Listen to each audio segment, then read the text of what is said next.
Insulin resistance कमी करता येतो जर चहातली साखर घ्यायची थांबवली तर. नाही, फक्त एवढंच नाही.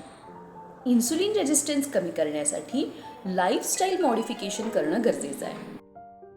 हाय, आजचा विषय आहे इन्सुलिन रेजिस्टन्स. लास्ट व्हिडिओ जर तुम्ही बघितला असेल तर इन्सुलिन हे आपल्या पोटातल्या पॅनक्रियाज नावाच्या ऑर्गनपासून तयार होतं आणि जेव्हा तुम्ही कार्बोहायड्रेट खाता आणि ते पचवता त्याचं जे सिम्पल फॉर्म आहे ग्लुकोज ते तुमच्या रक्तात येतं.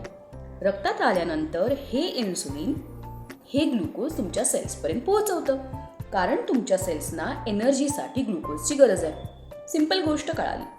पण इन्सुलिन रेजिस्टन्स म्हणजे काय?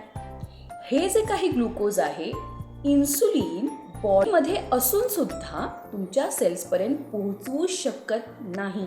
पण काय ही इन्सुलिन रेजिस्टन्स आपण अवॉइड करू शकतो किंवा मॉडिफाय करू शकतो? आन्सर आहे हो.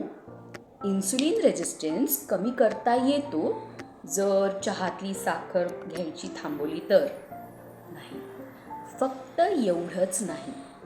इन्सुलिन रेजिस्टन्स कमी करण्यासाठी लाईफस्टाईल मॉडिफिकेशन करणं गरजेचं आहे.